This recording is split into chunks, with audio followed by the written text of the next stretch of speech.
Ողջույն, սիրելի հայրենակիցներ, մենք հաղորդաշարն է Հայք News լրատվականի եթերում, այսօր մենք հետաղաբար ես հրավիրել եմ Սանասար բարեգործական հիմնադրամի հիմնադիր, բանիմացիա նախագծի գաղափարի հեղինակ Արա Պետրոսյանին։ Շնորհակալ եմ, պարոն Պետրոսյան, հրավերս ընդունելու համար։ Ես եմ շնորհակալ հրավերի համար։ Պարոն Պետրոսյան, շատ կարևոր մեր երկրի համար, մեր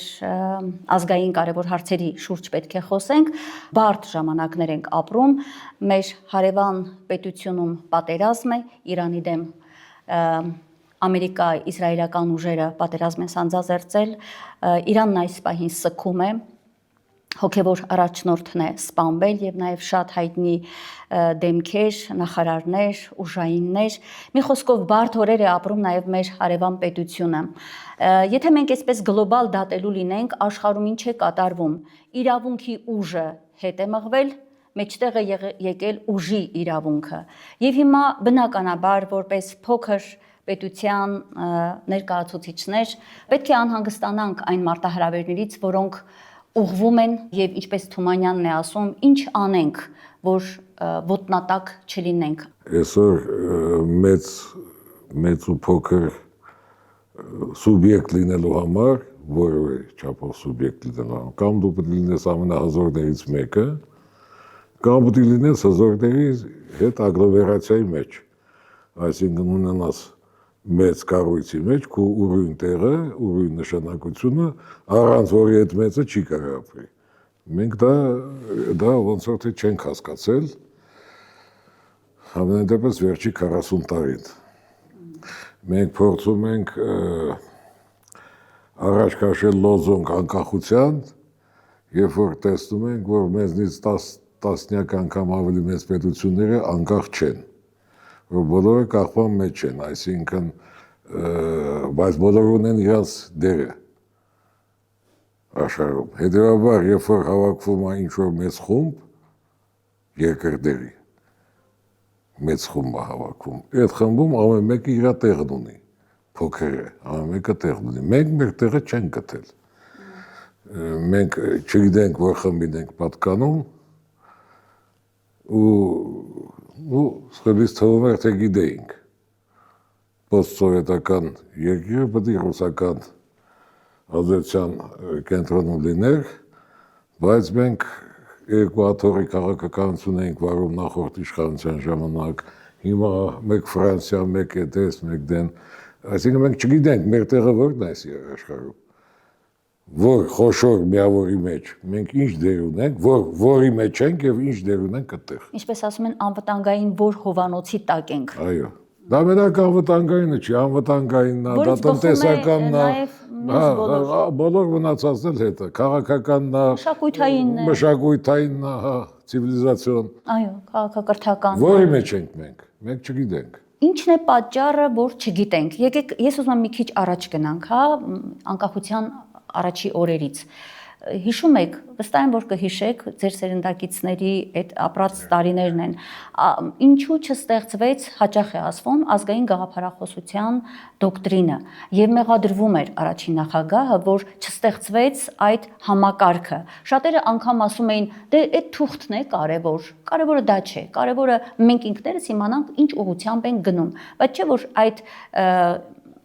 դոկտրինը ազգային գաղափարախոսության այդ համակարգը ինքը հնարավորություն է տալիս մշակելու տվյալ երկրին, տվյալ ժողովրդին, պետությանը իր առաջանցիկ տարիների ծրագրերը, իր նպատակները, իդեալները, փաստորեն մենք չունենք այդ մի համախումբ համակարգ այդ առումով։ Ինչ կասեք ես։ Իդեպ դա ասեմ, որ դա եւս հավելեմ, ժամանակին Լևոն Տեր-Պետրոսյանը այդ առաջարկը ստեղծել ազգային անվտանգության, ազգային գաղափարախոսություն համարում էր կեղծ կացի գորյա, այդպես է։ Մեր անկախությունը դա այնքան էլ մեր շնորհքը չի, անկախություն կոչվածը։ Դա դրսից հրահրած է, ու մի հատ զավեշտալի փաստ պետք է ասեմ, որ Լևոն Տեր-Պետրոսյանը առաջի անգամ ընտրվեց, եկավ օպերայի հրապարակում միտինգի, ասեց հետևյալը, ոմանց թվում է, որ դեմոկրատիան մեր համար միջոց է, նրանք չարաչար սխալվում են, դեմոկրատիան մեր համար նպատակ է, Այսինքն մեր նպատակը ոչ թե հայ ժողովրդի պահպանումն ու բնականon զարգացումն է, որը որ պետք է լինի ցանկացած պետության առաջի խնդիրը, պահպանում եւ բնականon զարգացում, ճիշտ է, այլ մեր համար դեմոկրատիան է գերակայող, բնականաբար դա չէր կարող հայ մարդու գլխի մեջ ցակել այդպիսի միտք, այսինքն չէ որ այդ տղաներ կոչվածները, որը հետո դարավ ՀՀՇ, չէ որ դրանք իրանց դրսևորում են որպես ազգային ուժ, ազգայնամետ ուժ, Ղարաբաղ կոմիտե եւ այլն եւ այլն։ Բա ոնց կարող ազգայնական ուժի գլխի մեջ ցակերեն միտքը, որ կարևոր չի մարդիկ կան, չկան, ապրում են, չեն ապրում, հայերեն խոսում են, թե ֆրանսերեն են խոսում, կարող է նաեւ որ դրանք լինեն դեմոկրատ։ Այդ միտքը բարձր է որ ներշնչված էր դրսից։ Կներեք, պարոն Պետրոսյան, բայց իրենք ազգային ուժեր են, իրենք միշտ իրենց հայտարարել են որպես լիբերալ գաղափարախոսության կրողներ, իսկ լիբերալիզմը եւ ազգային գաղափարախոսությունը միշտ պայքարի մեջ է։ Բա ոնց են իշխանության եկել Ղարաբաղ կոմիտեն, ոնց է իշխանության եկել։ Պետք է հիշենք եկել է լոզունգով, որ Ղարաբաղը Հայաստանն է։ Միացում, հիշենք, միացման լոզունգով էր։ Այո։ Եվ հետո Ղարաբաղը Հայաստան է եւ վերջ։ Նույն մտքի շարունակությունն է, դա չի խանգարում։ Քաղաքականությունը շատ զզվելի խայտարակ բան է, դու մի բան ասում ես, ուրիշ բան անում ես։ Ու ես ուրիշ մոտեցում չեմ տեսել, միջև օրս, ամենայն դեպս Հայաստանում։ Լավ, այնուհանդերձ ժամանակին մենք չունեցանք այդ հայեցակարգը եւ հիմա այսպես թափառող մտքի մեջ ենք։ Ես հիմա կուզեմ, որ մեր զրույցը բերենք հետեւյալին. ինչ վտանգների առաջ ենք մենք կանգնած մեր ինքնության պահպանության, մեր արժեքների, ընդհանրապես երբ աշխարհում այդ բախումը կա, ինչպես արդեն ասացի, այդ երկու գաղափարախոսությունների լիբերալ եւ ազգային, այդ բախման մեջ միշտ այսպես հարվածը ուղղվում է ազգերի ինքնությանը, արժեքներին, այն հսկայական ժառանգությանը, որ օրինակ մենք հայերս ունենք մեր թիկունքում, մեր նախնիների, մեր մեծերի ստեղծած, ամեն ինչ հիմա արվում է հենց այդ արժեքները մեզնից պոկելու տարբեր մեթոդներով։ Հիշում եք 2018-ի հեղափոխության ընթացքում ասում էին կարծրատիպերից ազատվեք։ Պարզվեց այդ կարծրատիպ ասվածը հավատն էր առ եկեղեցի, առ ընտանիք, հայկական մոդելը ընտանիքի, դա աղճատել, այս ամբողջը մի ամբողջ ծրագիր է։ Հիմա ես ուզում եմ դուք նաև որպես մեր մեծ սերնդի ներկայացուցիչ, ասեք այն վտանգները, որն այսօր կախված է մեր ինքնության գլխին, ինչպես ասում են, մեր տեսակի։ Գլոբալիզացիայի գաղափարը, որի դեպ նոր չի։ Այո։ Գլոբալիզացիայի գաղափարը առաջինը մեջ բերեց մակեդոնացին Ալեքսանդրոս, հենց 6,500 տարի առաջ, հետո քրիստոնեությունը բերեց, հետո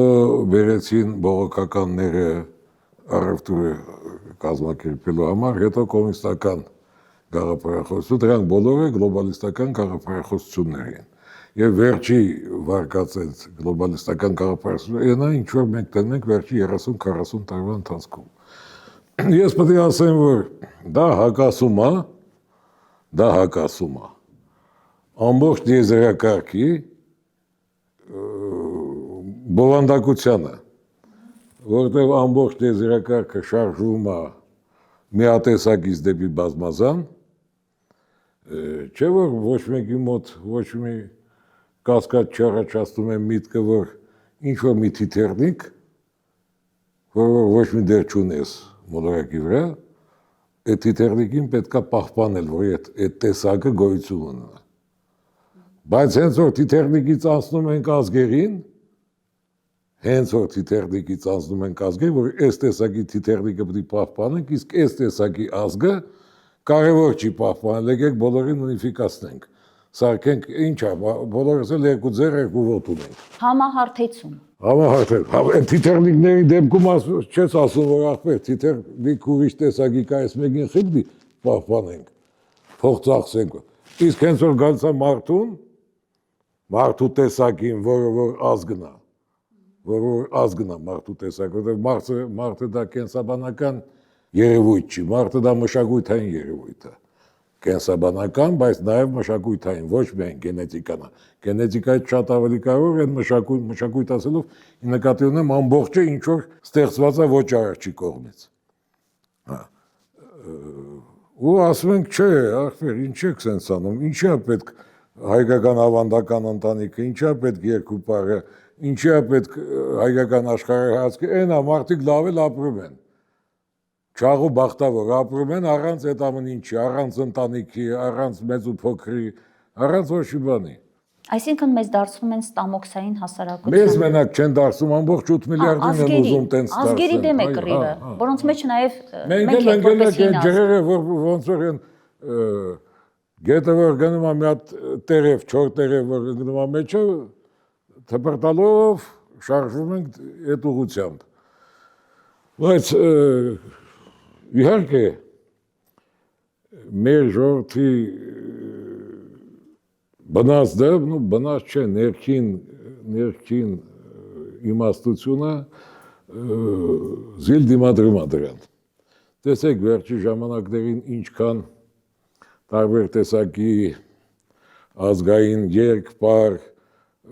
մեկը երգ է սովորացնում, մեկը պար, մեկը ծես է սովորացնում, ահագին սենց խմբեր առաջացան, որոնք որ չկային նախորդ 20 տարվա ընթացքում, այդքան շատ չկային։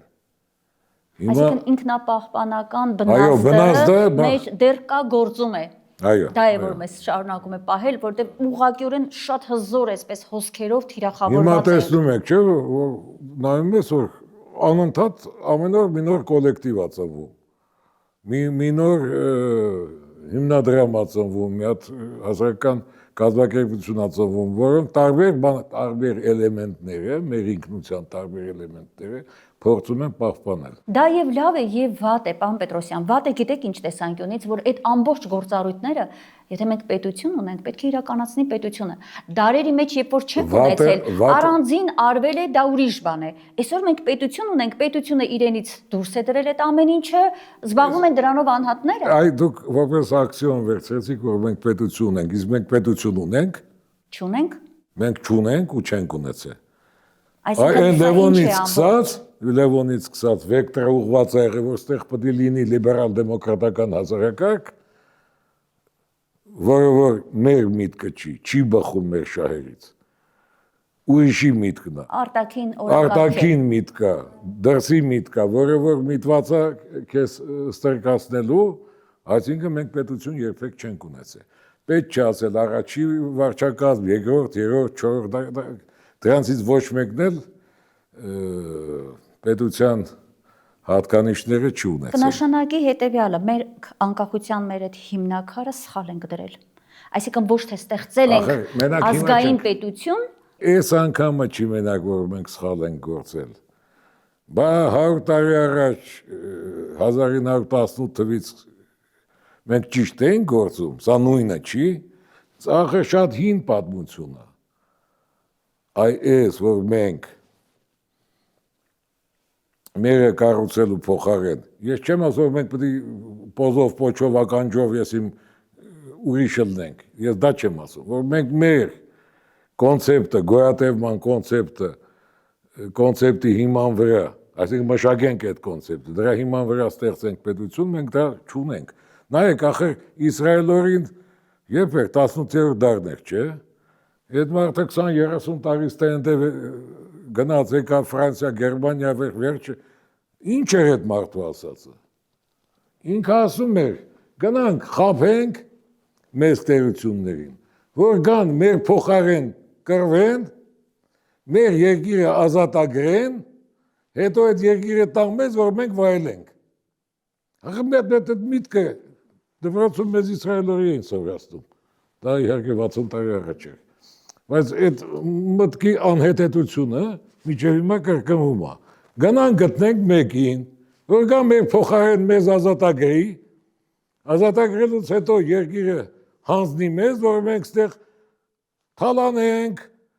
կաշառք վերցնենք, նաև լավ բաներ անենք, քարե վրա դնենք, ու մեր համար ազատ ապրենք, տենց բան ալնում։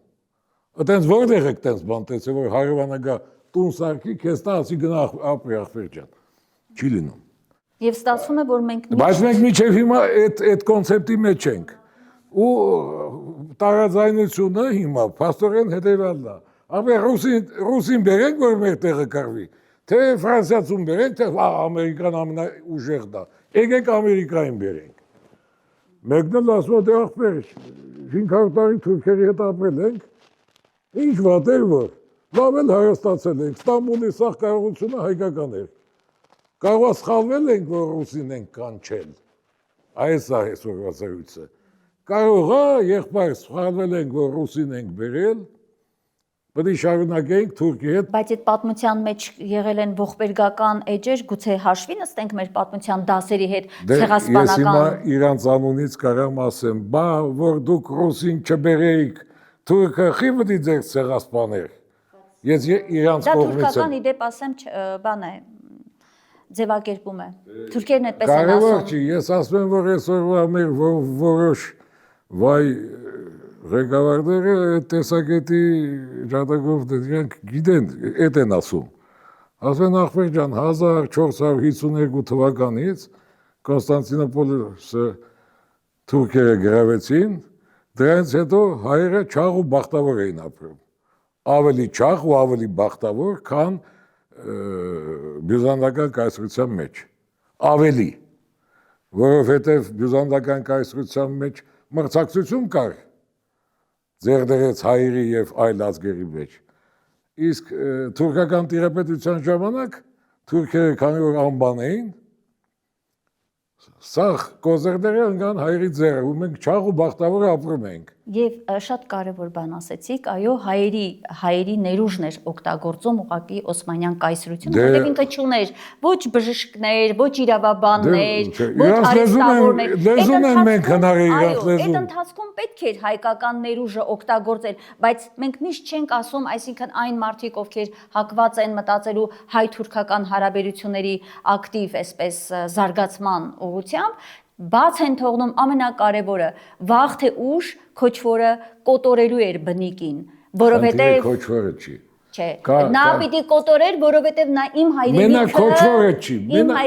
տերն է դարձել, նա պիտի ամբողջությամբ յուրացներ, հայը չկա պահանջատիրություն, սա է։ Բայց մեր հիմնական թշնամին հո թուրքերը չեն։ Թուրքերի հետևում էլի ավելի խոշոր թշնամիներ կան կանգնած։ Բանն այն է, որ մարդկությունը կիսված է երկու մասի, հին կտակարանի ժողովուրդ և նոր կտակարանի ժողովուրդ։ Ասենք, հին կտակարան իմացողները գիտեն ով էր Աբրահամը, որ դառավ Աբրահամ։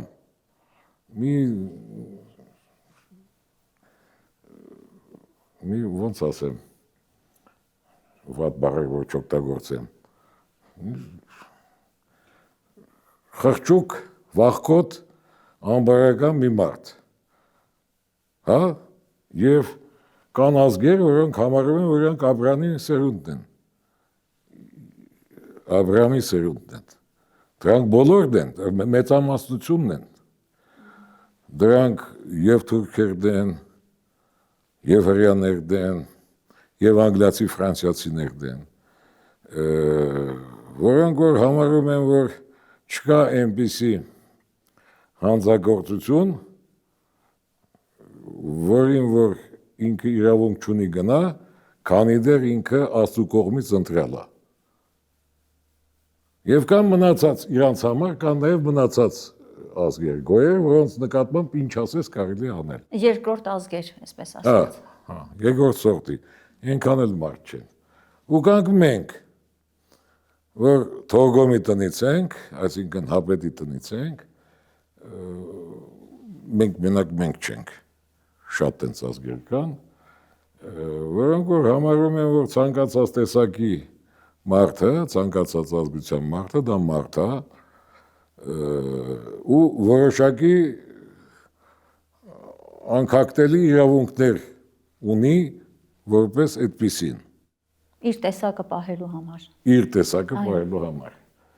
Տեղ է գնում անջրպետը այսօրվա քաղաքակրթության։ Թուրքերը այն կողմն են, բայց մենակ թուրքերը չեն։ Շատ շատերն են։ Մենք այս կողմն ենք։ Հետևաբար մեր մեջ չի կարող լինի երբեք եղբայրություն, որովհետև մենք լրիվ չի կարող լինի։ Այսինքն միշտ մի կողմը պետք է զիջի եւ ստացվում է այսօր զիջողի դերում մենք ենք։ Չպետք է նրանք անընդհատ իրանց ագրեսիվ մտածելակերպը, որ սրանք մարդ չեն։ Սրանք կենթանում են, ոչխարի մորթում ենք, սրանք կարելի է մորթել։ Չէ, իսկ մենք ասում ենք այլ այդ իրենց տեսությունների հետո ինչ տական կա։ Քանի դեռ չեմ ապացուցել իր հանցավորությունը, սպանելու իրավունք չունեմ։ Իսկ ինքը սպանելու իրավունք ունի ապրիորի,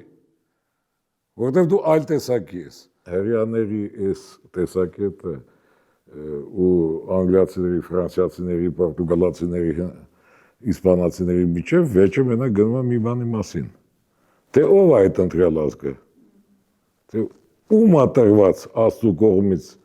իրավունք անել ինչ ուզում ես։ Եվ փաստորեն 21-րդ դարը դառնում է հենց այդ ամենաշիկացած այդ հիմքի վրա ամենաշիկացած բախումների ժամանակաշրջան, նոր քաղաքակրթություն է ասում են ձևավորվում, հա, եւ այս, չգիտեմ, ուր ենք հասնելու դրան, բայց շատ վտանգավոր է, եթե մենք այս ուղղակի սառը պատերազմի ժամանակ, երբ որ կար երկու խոշոր ուժ, Սովետական միություն եւ Միացյալ Նահանգներ, այս ամեն ինչը քողարկված էր։ Զսպվում էր գոնե։ Զսպվում էր, հա։ Հիմա երբ որ այս չկա, այդ մեծ ուժերը չեն գործում, հեսա դուս եկե ջրերես։ Հիմա գանք ավելի գանք մեր երկիր։ Տեսեք, ես շատ մեծ տագնապ եմ ապրում հետևյալից, որ երբ որ դուրսը ուզում է քո արժեհամակարգը կոտրել, բոլոր տեխնոլոգիաները իրականացնում է պարոն Պետրոսյան։ Անկախությունից ի վեր մեր մոտ ներմուծվեցին ինչերը, տարբեր գույնի աղանդները, ընդ որում քայքայիչ աղանդները, դրանք սովորական, այսպես կրոնական կառույցներ չեն բոլորովին։ Իրենք այո, հստակ քայքայիչ ծրագիր ունեն։ Մյուս կողմից այդ սեռական փոքրամասնությունները, այսինքն հատուկ ծառայությունների կողմից կազմակերպված, հա։ Հատուկ ծառայությունների կողմից կազմակերպված։ Այո, եւ բազմաթիվ ՀԿ-ներ պայթեց, չէ՞, այս վերջին այլ շրջանում սորոսական այդ փողերով ընդ որում այդ գումարների մեջ թուրք-ադրբեջանական լուրջ գումարներ էին ներդրված, բազմաթիվ ՀԿ-ներ էին ստեղծվում, որոնք հենց այդ քարոզն էին տանում հայ-թուրքական, պիտի իրար հետ ապրենք, պիտի ներենք, պիտի մոռանանք հայոց ցեղասպանությունը, այն ինչ հիմա տեղի է ունենում։ Եվ այս ֆոնի վրա հարվածը գնաց ուղակի մեր արժեքներին, ինքնության հենասյուներին, եկեղեցին է, ընտանիքն է։ Եվ ինձ համար գիտեք ամենամեծ ցավը որն է։ Այսօր մենք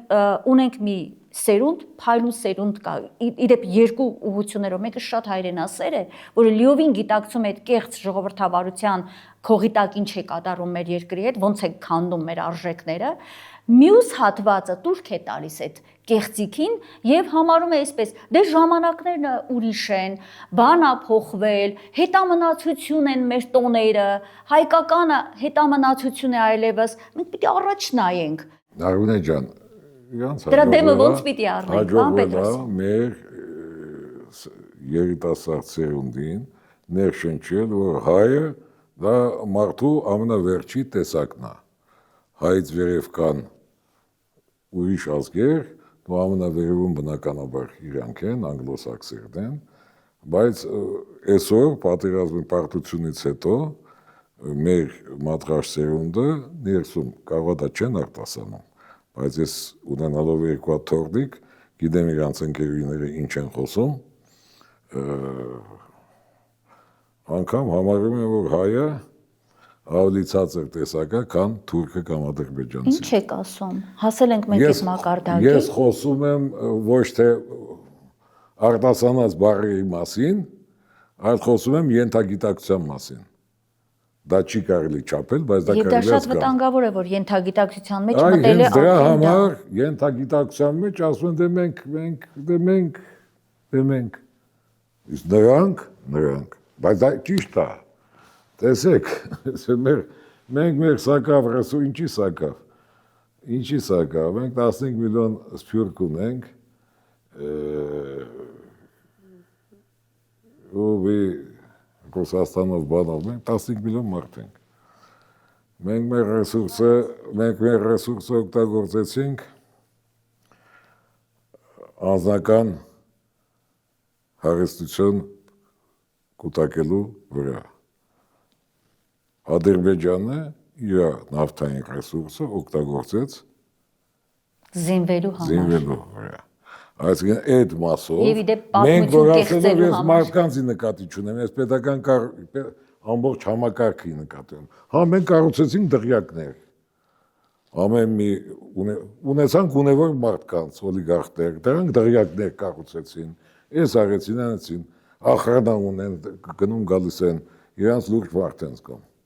Բայց պատերազմը պարտվեցինք։ Ինչը տարավ մեզ դրանց, մենք որովհետև համակարգային լուրջ մեր խոսքի հենց սկզբում այդ համակարգային լուրջ խնդիր ունենք դրա համար։ Դեմոկրատիա մեր համար ինքնանպատակ է, որովհետև դեմոկրատիան ասում է, որ մարդիկ դա առանձին դա անկախ առանձնյակներ են, որոնք իրար հետ մտածեն մրցակցային հարաբերության մեջ։ Այսինքն հարստանալը, ունեցված դիզելը միակ եւ գլխավոր նպատակն է մարդու համար։ Ու մեր հաջողակ մարդիկ համաձայն այդ կոնցեպտին, որը ամենասկզբից դրվեց մեր պետականության տակ, այդտենց էլ վարվեցին։ Իսկ ադրբեջանցիները պարտությունից վարված վրեժխնդրության խնդիր ունեն, դրա համար իրենք կարողացան այդ էներգետիկան դնեն ու հաղթեն մեզ։ Դրանք ով են, որ մեզ կարողանան հաղթեն, եթե մենք ենք։ Անի քաղաքը չի պարտվել ոչ մի անգամ, անի քաղաքը դավաճանությամբ վաճառվել է։ Ժողովուրդը անի քաղաքից դուրս է եկել, որտեղ զզվել է նրանց, որ իրանց դավաճանել են։ Երբ որ մենք կռվում ենք, մենք կռվում ենք։ Երբ որ մենք գիտենք ինչ ենք անում, բայց երբ որ մենք 3 միլիոն մարդ, որոնք ասում են եղունգ ունես գլուխդ քորի, կամ երգում են ինչպես ուռին ու բարդին, ամեն մարդ իրա դարդին։ Ժողովուրդը չէ այդ ասացվածն ասում, երգը ինչպես ուռին ու բարդին, ամեն մարդ իրա դարդին։ Ոնց թե։ Որ իրա դարդին ես, գնաց մեկը լոց, գնաց մեկը Մոսկվա գնաց, մեկն էլ ստեղ տականքություն անում, իր հայրենակիցներին ճնշելով Հարստանում է։ Այսինքն ստացվում է մենք այդ ժողովրդավոր կեղծիքի, ժողովրդավարություն կոչվող կեղծիքի խայծը կուլ ենք տվել, եւ դրանով քանդում ենք։ Եվ ոչ միայն հիմա ախր 1918 թվականին նույն բանն էր։ Պատմությունը կրկնվում է։ Նույն բանն էր։ Ես միշտ այս համոզման եմ եղել, որ մենք հայերս չենք գիտակցում բնիկ լինելու այդ շատ կարևոր զգացումը։ Եթե գիտակցենք, հողը հեշտ չենք հանձնի եւ այս հողից էլ չենք թողնի գնա, ինչպես դուք եք ասում, հա, գաղթում են։ Չէ, եթե եղունգ գլուխդ քորյա, Լոս Անջելեսում ավելի հեշտ է գլուխ քորել, քան Երևանում։ Բայց դա ուրիշի ստեղծածն է, չէ։ Մենք մեր երկրում մեր գլուխը քորենք եւ մեր երկիրը զարգացնենք։ Այս գիտակցությունը։ Ախր մենք գիտենք, մենք ով ենք։ Այդ դրա համար ես հիմնել եմ Սանասար հիմնադրամ։ Այ հիմա այդ մասին կխոսենք, դա շատ կարևոր է։ Այ հենց դրա համար եմ հիմնել, որ մեր մատրաշ սերունդը գոնե իմանա մենք ով ենք։ Մինչև դրան անցնելը նախ հետեւյալը, մենք ուզում եմ հետեւյալ հարցը հենց գանք ճանաչողությանը, աշխարհ ճանաչողությանը։ Մենք ինքներս մեզ ճանաչում ենք, երբեմն գիտեք ինչ է ասվում, ասում են թշնամին մեզ ավելի լավ գիտի։ Ես ու դու Ոչ, ինքներս մեզ, հայերս, մենք մեզ ճանաչում ենք, մեր պատմությունը, մեր մշակույթը, իհարկե չենք ճանաչում։ Թողնված ահռելի մեծ ժառանգությունը, եթե ճանաչենք, տեր կլինենք, չէ՞։ Կնշանակի չենք ճանաչում, որ թույլ ենք տալիս օտարը յուրացնի։ Դա հենց այն միտքն, որ ինձ դրդեց հիմնադրամ եւ բանիմացիա ստեղծել։ Դե ուրեմն եկեք հիմա խոսենք, ինչ հիմնադրամ եք ստեղծել եւ ինչ նպատակի համար է դա ծառայում։ Ես ընդամենը մի 2-3 մուլտֆիլմերից եմ ձեր տեսել, մի նոր աշխարհ բացահայտեցի, որովհետև եզակի շարք է պատմության հիմքի վրա եւ ես խորհուրդ կտամ հեռուստադիտողներին հետեւել այդ մուլտերի շարքին։ Հիմա լսենք ձեզ գաղափարը ո՞րն է, ինչու որոշեցիք, ինչ հիմքի վրա, ոնց հասկանում եմ դուք մտածել եք հաստատ հայի տեսակը եւ ինքնությունը փրկելուն ուղղված ձեր մասով ձեր բաժին քայլն անել, այդպես է։ Այո։ Ես հասկացա, որ մենք մեղավոր ենք մեր ազգի առաջ իմ սերունդը։ Իմ սերունդի մտավորականները, որոնք որ 88-ին ակտիվ էին, ակտիվ հասակում էին։ Մենք մեղավոր ենք մեր ազգի առաջ, որովհետև մենք ոչինչ չարեցինք, որպեսզի մեր երեխաները, որոնք հիմա 40-50 տարեկան են, այս սրանք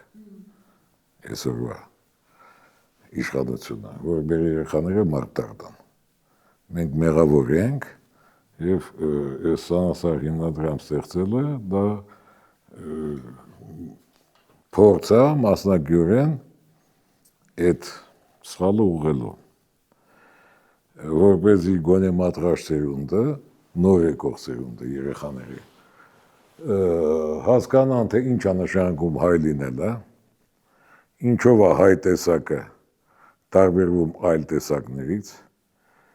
ինչի է, որ հայ տեսակը ունի բացարձակ իրավունք գոյատևելու այս մոլորակի վրա, ինչով ենք մենք առանձնանում եւ ինչի մենք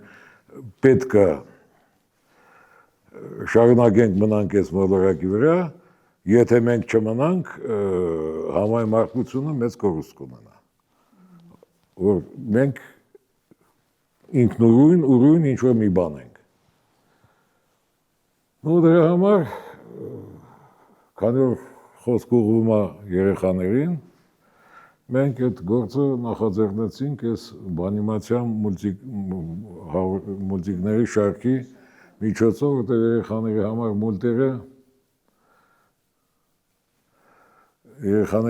մուլտերը ավելի հեշտ են ընկալվում, ասենք, եթե խոսացող գլուխներ, ոնց որ հիմա մենք ենք, դա ավելի շուտ մեծերին է պետք, մեծերին է հասու, երեխեքին ուրիշ բան է պետք, դա այդ մուլտերը։ Այսինքն նպատակը հետևյալն է բանիմացիայի մուլտերի միջոցով, նաև այս ծրագրով, այս նախագիծն էլ հետաքրքիր է, գունազարդման ինչ-որ, այսինքն դա մի ամբողջ ծրագրի մեջ է այնուհանդերձ։ Այո, բանիմացիան մեծ ծրագիր է, որի հիմնական նպատակը կայանում է նրանում, որ երեխաները հասկանան, թե ինչ է նշանակում հայ լինելը, ինչով է հայը տարբերվում մնացած ազգերից, ինչ առավելություններ ունի եւ ինչն է մեզ թույլ տվել այդ առեղծվածը, որ մենք 6000 տարյակ աշխարհի քարտեզի վրա կանք,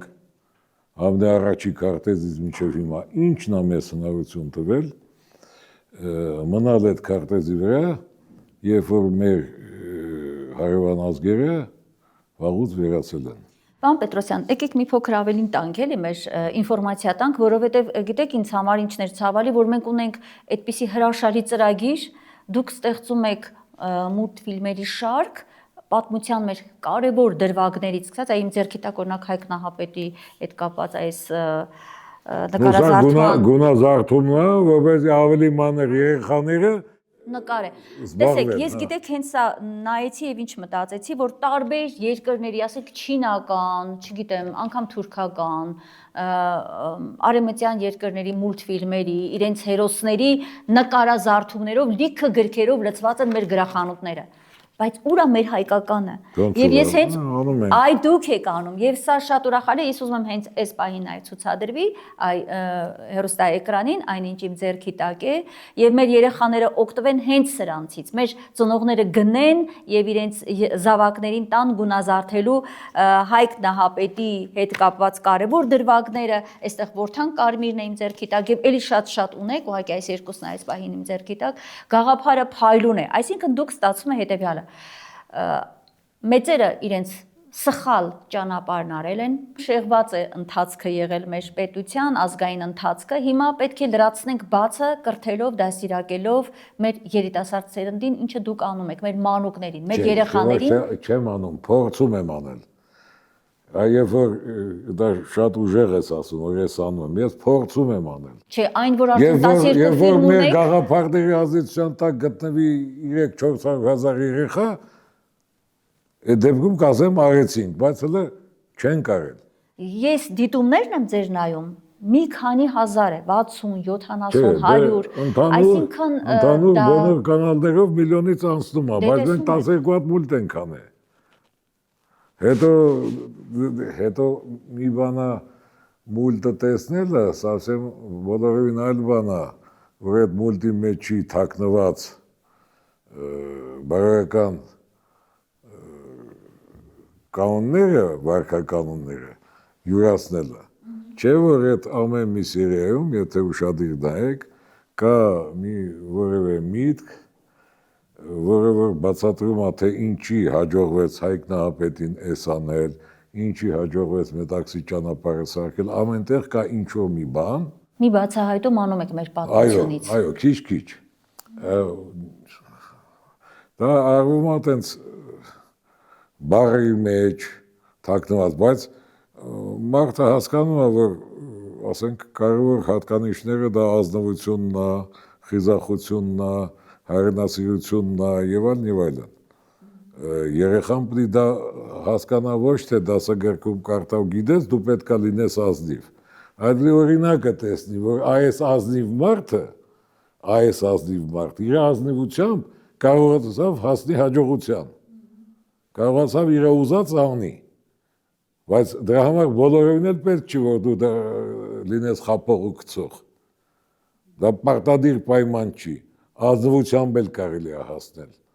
Ասենք Մետաքսի ճանապարհի բանում դրա վրա շեշտ է դրված եւ այլն։ Պարոն Պետրոսյան, այսինքն եկեք մի քիչ ավելի բարձ հասկանալի ասենք, ձեր մուլտֆիլմերի սցենարները, օրինակ, որտեղից եք սկսել։ Այդպես կոնկրետ ժամանակագրությամբ եք սկսել հայոց պատմությամբ, թե սկսել ենք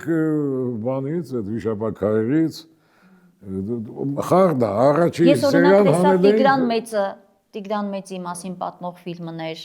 հետո Արատա վերջի սերիալը։ Դե տեսեք Տիգրան Մեծը դա մինուս 100 թիվն է մեր թվականությունից առաջ։ Իսկ Արատան 4-րդ հազարամյակն է։ Մենք խաղ ենք հանում։ Ժամանակագրությունը չեք պահում։ Հենց որ հասկանում ենք, որ չենք պահում, վերջում կդասավորենք։ Վերջում քրոնոլոգիայով կդասավորենք։ Բայց ընտրությունը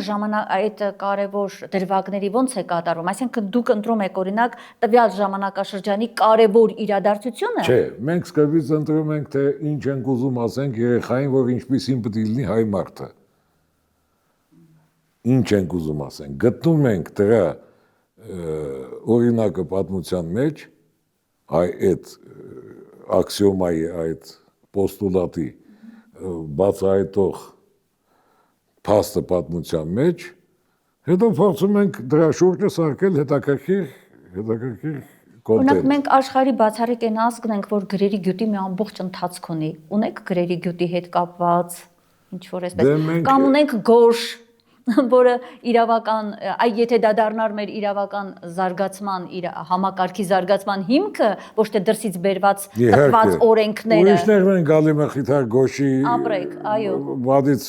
ինֆորմացիա քաղում, ընդեղ այնքան խորքեր կան, բայց մենք դա պետք է անցնենք անձերին։ Առայժմ մենք պատմական դրվագներով ենք գնում։ Հետո պետք է անցնենք բնականաբար անձերին։ Եվ հիմա հետաքրքիր դուք ուսումնասիրել եք երեխաների վրա ազդեցությունը, դա պետք է որ նաև որևէ դպրոցի հետ համագործակցություն կամ զգում եք երեխաները նրանք ովքեր նայում են ինչ ռեակցիա են տալիս, ոնց են ընդունում, այսինքն ձեր արած գործը տեղ հասնում է դաստիարակչական առումով։ Դե մենք ունենք ակտիվիստներ մեր հիմնադրամում, որոնք որ այս ամեն ինչով խաղեր են ստեղծում, այս նկարազարդումները, խաղեր են ստեղծում, գնում են դպրոցներ, մի առայժմ շատ չէ, մի քանի դպրոց գնացել են ու շատ հետաքրքիր արձագանք կա, որ երեխաները ոգևորվում են, բանով, համացանցով խաղեր են գնում, մրցույթներ են գնում, մրցանակներ են ստանում, հա, երեք օրինակ մի հատ փայլուն երեխա էր, որը որ մեր բանիմացիայի ոնց որ սիմվոլ ալներ էլի, այնց ոգևորված այս ամեն ինչով։ Երեխան շատ լավ ապագա է ունենալու, եթե ճամփիկ էս ինչ փչացնեն։ Այդտենց երեխեք կան։ Դուք փաստորեն նաև բացահայտում եք, այդ շատ կարևոր է։ Մեր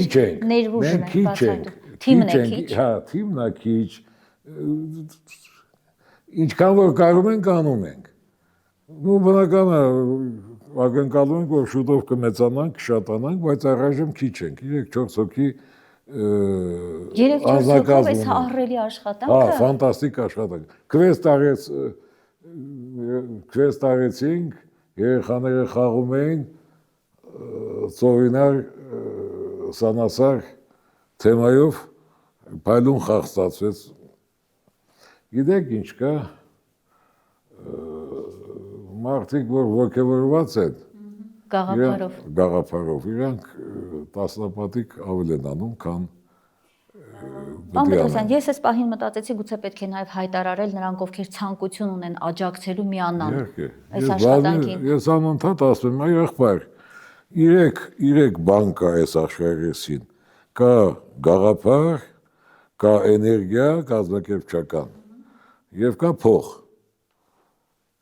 Փողը հələ մենք ենք դնում, բայց դա էլ եք դուք անում։ Հա, իհարկե, փողը մենք մի 2-3 ընկերով դնում ենք, բայց որ շատ ելներ ավելի շատ գործ կանենք։ Դնում ենք մեր բիզնեսից, մեր աշխատած ուրիշ տեղ մեծ հիմնարկներ ունենք, այդքան էլ մեծ չէ, միջին չափի։ Ինչ որ շահույթ ենք ստանում, դրա մի մասը, զգալի մասը դնում ենք այս գործի մեջ։ Դուք բացառիկ հայեր եք, ես պիտի ասեմ։ Այն քիչ թվով հայերից, որը ոչ թե մտածում է միայն սեփական գրպանը լցնելու մասին, այլ Անդրանիկն ասում էր, չէ, քնելուց որ գլուխը դնում ես բարձի վրա, մտածիր ինչ ես արել, ինչ օգտակար քայլ ես արել քո երկրի ժողովրդիդ համար։ Ես արդեն 3-4 անգամ հարցազրույցների ժամանակ ասել եմ, եթե մարդը ուզում է որ ինչ-որ բան լինի, ինքը հանուն դրա պետք է իրան նեղություն տա։ Եթե մարդը իրան նեղություն չի տալիս, գրոշ չարժի անգամ այն, որ ինքը հայտարարում որ ուզում է մեզ բանը լինի, ուզում ես ազատ անկախ Հայաստան լինի, ինչ նեղություն ես քեզ տվել դրա համար։ Չէ, երբ որ դու ուզում ես որ երեխա բարձրագույն կրթություն ստանա, դու քեզ նեղություն ես տալիս։ Տարեկան 1 միլիոն դրամ հանում ես քո սակավ բյուջեից, վճարում ես որ երեխան բարձրագույն կրթություն ստանա։ Ես հավատում եմ որ դու ուզում ես որ դա բարձրագույն ստանա։ Իսկ երբ որ դու ասում ես որ ես ուզում հզոր Հայաստան լինի, դու ինչ ես արել դրա համար, քեզ ինչ նեղություն ես տվել։ 1000 դրամ հանել ես դրել ես գործի մեջ։ Չէ, եթե չես դրել, ուրեմն գրոշ, ոչինչ չարժի քո ասածները։ Խոսքից գործի անցնելու ժամանակն է։ Բաժակաճառ են, շանգումա բաժակաճառ։ Ում էլ որ հարցնենք, ասի, ախպեր, գիտես պես հայրենասեր եմ։ Ախպեր հայրենասերության համար դու ինչ նեղություն ես քեզ տվել։ Ոչ մի, բայց դու ինչ հայրենասեր։ Ես շնորհակալ եմ, որ դուք այդպես եք մտածում, որովհետև բոլորը պետք է մտածեն։ Այդպես չեն մտածում բոլորը, որովհետև ես ուզում եմ ստեղծեմ այն սերունդը, որը մոր կատի հետ սա կընդունի, որ դա այդպես է։ Որ որևէ բան եթե ուզում ես, սրտանց ուզում ես, դու դրա համար պետք է մի որևէ բան անես։ Ես ուղղակի հիացած եմ ձեր այս գաղափարով եւ ոչ միայն ասեմ ողջունելի է սա ամեն հայ պետք է միանա ձեզ, եթե սրտում կա երկրին օգտակար, իր ժողովրդին օգտակար լինելու։ Դե պիտի միանան։ Պիտի կարծում եմ պետք է հայտարարվի, շատերը չգիտեն, օրինակ ես էլ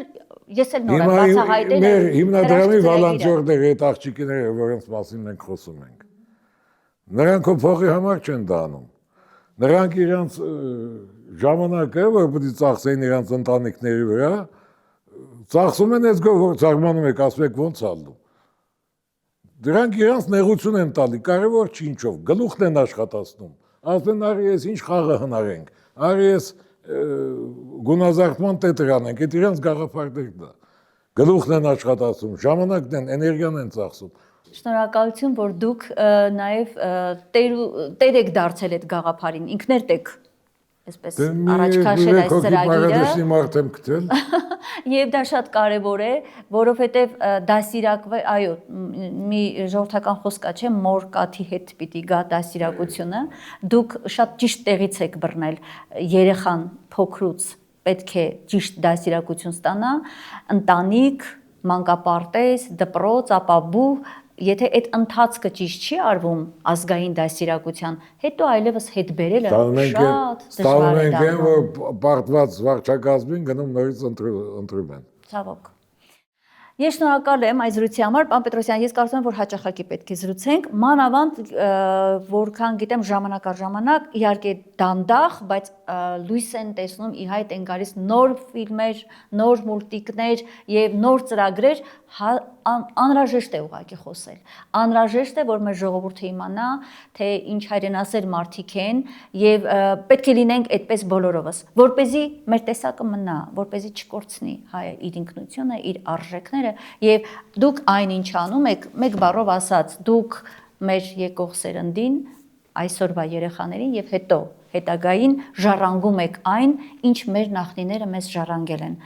Շնորհակալ եմ ձեր կատարած աշխատանքի համար, կշարունակենք, ես համարում եմ չավարտված զրույց, շարունակելու ակնկալիքով։ Դե ես խոսալ սիրում եմ, հենց որ ձեզ շնորհակալություն,